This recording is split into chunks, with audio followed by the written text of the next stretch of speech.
Halo semuanya, kembali lagi bersama saya Michael. Iya, di video kali ini kita akan coba membahas crypto update. Jadi banyak berita ini seputar cryptocurrency juga selama 1 minggu terakhir juga. Bukan 1 minggu sih, maksudnya ini berita-berita terbaru.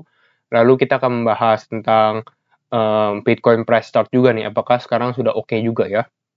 Kalau kita lihat dulu dari untuk hari ini sendiri, the global crypto market cap is 1.6, jadi sekitar 1,6 triliun dolar. Memang cukup turun ya, karena kemarin memang kita sempat menyentuh 1,7 juga. Nah, tapi Bitcoin sudah naik sekitar 3,5%, berarti ini cukup bagus juga, hari yang hijau di crypto market. Kalau kita lihat lagi, banyak altcoin juga naiknya cukup drastis, contohnya, bukan drastis ya lumayan lah, sekitar lihat XRP naik 15% seperti itu ya. Polkadot, Uniswap, dan lain-lain. Coba kita lihat top gainernya, The Graph, GRT, dan XRP. Oke, lalu kita coba mungkin bahas ke arah chartnya aja ya. Kita lihat ke chartnya. Kalau kemarin kalian banyak yang juga bilang, bukan banyak sih, ada yang bilang juga ini menebar fear atau bagaimana. Sebenarnya tujuan video ini hanya untuk memberikan perspektif juga gitu ya, bahwa hal ini memang ada potensi untuk terjadi, tapi apakah bakal terjadi atau 100% terjadi kita juga nggak tahu gitu ya. Jadi kita harus lebih ke arah bersiap-siap saja gitu. Jadi kita harus waspada dan berhati-hati aja gitu, bahwa hal ini memang bisa terjadi. Memang yang harus poin yang kita lihat lagi, saya tekankan lagi itu di daerah sekitar 43.000 dan 45.000. Memang ini adalah daerah yang krusial. Kalau misalnya ternyata price Bitcoin naik bisa sampai ke 48.000, nah itu sangat bagus sekali dan mungkin pattern-nya nggak akan terjadi seperti itu ya kalau misalnya naik seperti ini. Dan ini mungkin ini bagus jadi kayak double bottom seperti itu ya. Oke, coba kita lihat price Bitcoin USDT kali ya. Nah, ini price Bitcoin USDT dari Binance.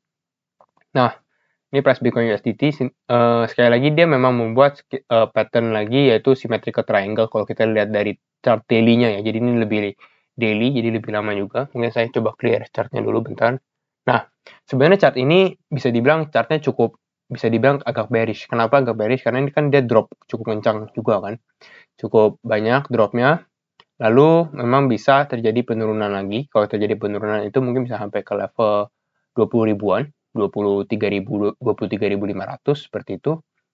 Tapi juga bisa naik. Kalau naik ini memang bisa sampai ke daerah 48.000 gitu ya. Nah, coba kita lihat dulu chart.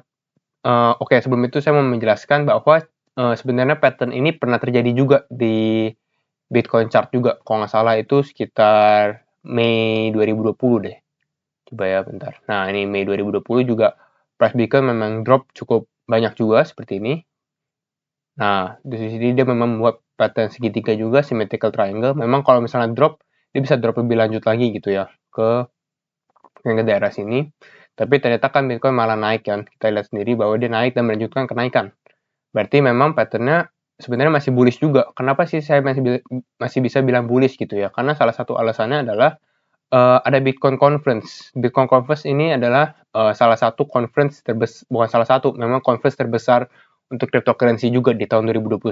Bitcoin 2021 juga banyak sekali kayak perusahaan, bisnis, dan influencer, ada even kayak artis-artis atau atlet juga ikut ke dalam Bitcoin 2021 conference gitu ya. Dan itu akan diadakan pada tanggal awal Juni. Jadi mungkin kalau menurut saya kita bakal bisa melihat kenaikan dalam price Bitcoin. Kalau misalnya price Bitcoin naik, hal yang akan terjadi adalah price harga altcoin lain juga bakal naik gitu ya. Jadi ini good news juga sebenarnya untuk kita semua. Tapi nanti saya coba update juga tiap hari gitu ya. Nah, harga-harga yang kita harus lihat sendiri yaitu kembali lagi itu di daerah sekitar 42.000 45.000 karena ini memang daerah support line untuk Wyckoff Theory seperti itu ya.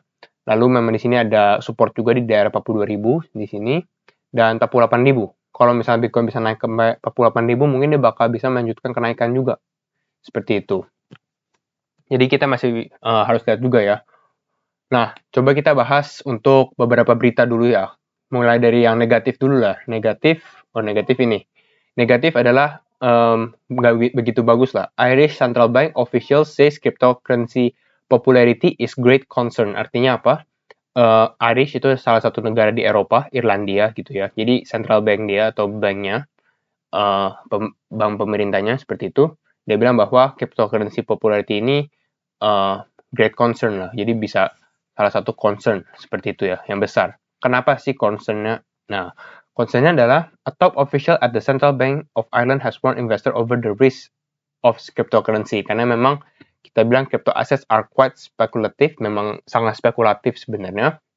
Tapi kalau menurut saya ini sebenarnya hal memang yang cukup negatif, tapi ini ada dampak positif juga di cryptocurrency. Artinya apa? Karena central bank ternyata mereka sudah melihat cryptocurrency juga gitu, dan mereka melihat ada suatu threat atau ada suatu ancaman juga gitu ya, bahwa memang fiat currency atau currency yang sebenarnya kita pakai sekarang itu bisa punah karena digantikan oleh cryptocurrency atau digital currency seperti itu. Jadi mereka cukup menerbangkan FUD juga gitu ya. Nah, kita ngomongin central bank, kita juga ngomongin nanti sekarang deh, kita ngomongin CBDC juga. CBDC itu apa? CBDC adalah Central Bank Digital Currency. Nah, coba kita baca dulu headline-nya. Ex-head of China Digital Yuan effort says CBDC could operate on Ethereum. Jadi, ini adalah salah satu executive head atau pemimpinnya dari China Digital Yuan. Dia bilang bahwa CBDC atau Digital Yuan ini bisa dipakai could operate on Ethereum. Jadi bisa digunakan di Ethereum.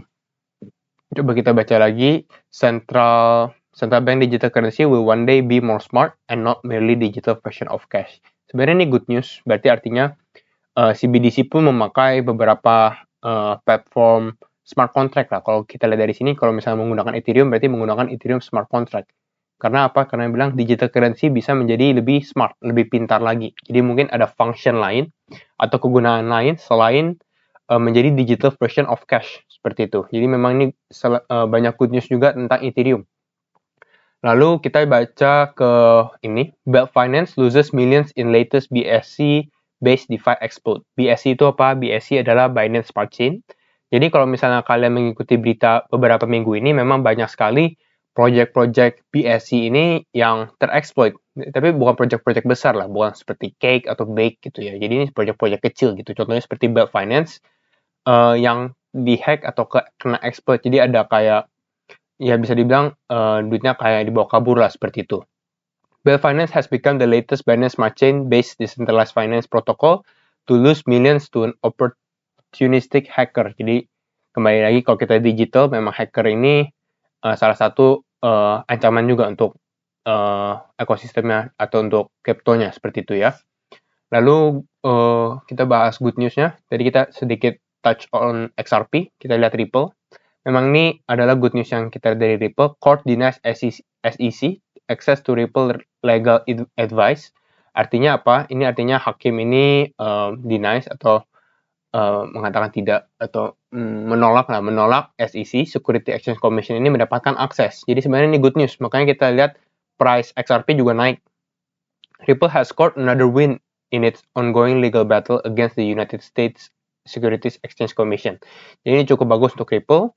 Kembali lagi memang kebanyakan good news. Nanti kalau misalnya Ripple menang, ya. Jadi balik ini ya price Ripple saya yakin juga bakal naik gitu ya. Karena dia memang masih terjerat kasus. Tapi kalau misalnya kasusnya ternyata beres, lalu dia bisa Ripple IPO atau bisa di listing di bursa New York Stock Exchange dan lain-lain, ini kembali lagi good news lagi.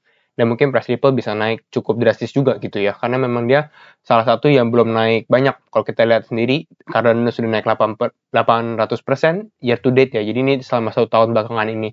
Binance 800, XRP ini baru sekitar 320. Jadi masih banyak potensi juga untuk XRP. Kalau dia bisa memenangkan battle dia dengan SEC, seperti itu. Nah, kita bahas sedikit lagi tentang DeFi. DeFi itu decentralized finance. Kembali lagi saya bilang bahwa saya cukup optimis kepada masa depannya decentralized finance karena banyak institusi, banyak bisnis juga yang bisa dibilang tertarik kepada DeFi. Kita lihat newsnya. DeFi more than a technical gimmick. Jadi bukan cuma gimmick doang, gimmick, omongan biasa. It's the future for big business, CEO says gitu. Seperti itu. Memang maksudnya masa depan bisnis seperti itulah. The CEO of blockchain development company says DeFi has plenty of untapped potential for the global finance sector. Memang banyak sekali yang bisa dilakukan di dalam decentralized finance seperti itu. Bisa ada exchange-nya, ada mungkin bisa di bidang banking, terus ada bidang insurance juga. Kita lihat lagi. Nih, DeFi is more than a technical gimmick, bla bla bla bla bla. Lalu dia bilang bahwa di banking insurance, asuransi, loans, utang piutang, hedge fund, sama exchange juga. Just a few examples of business types that can work fully decentralized. Jadi memang bisa dijalankan dengan desentralisasi lah seperti itu. It's only a matter of time until the big players have to decentralize their business cases as it will be the global standard. Nah, ini sebenarnya good news banget. Jadi mungkin dalam 5 tahun ke depan kita bisa lihat bahwa only a matter of time. Kita cuma lihat ini masalah waktu doang. Kayak bisnis-bisnis ini, bisnis-bisnis finance, banking dan lain-lain ini pindah ke lebih ke desentralisasi lagi. Jadi kalau misalnya seperti ini, kripto-kripto apa sebenarnya yang bisa dibilang mendapatkan dampak positif? Ya kripto-kripto DeFi lagi seperti itu. Mungkin salah satunya kripto DeFi, dan satu lagi adalah kripto smart contract mungkin. Karena kripto-kripto DeFi itu harus ada kripto smart contract, ada ekosistemnya gitu. Jadi nanti saya coba jelaskan lagi di akhir video deh. Kita bahas dulu DeFi Pulse. DeFi Pulse ini adalah decentralized finance untuk bisa dibilang Ethereum. Jadi ini kebanyakan Ethereum. Jadi kalau kalian cari seperti Pancake Swap atau Bakery Swap itu nggak ada karena itu kan Binance Smart Chain gitu ya.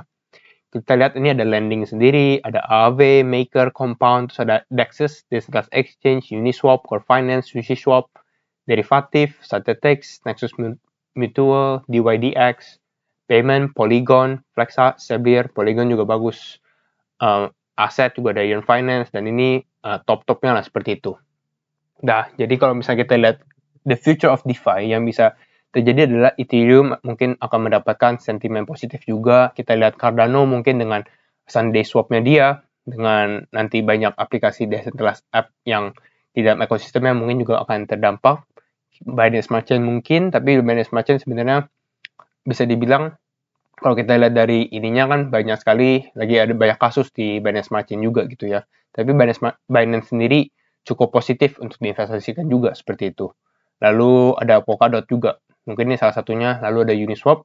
Ini memang token decentralized exchange yang paling top di Ethereum Smart Contract. Nah, itu saja video dari saya. Kita juga bahas beberapa koin juga yang bisa jadi potensi untuk kalian buat investasi ataupun trading gitu ya. Dan thank you semua yang sudah nonton sampai akhir video, and see you in the next video. Bye-bye.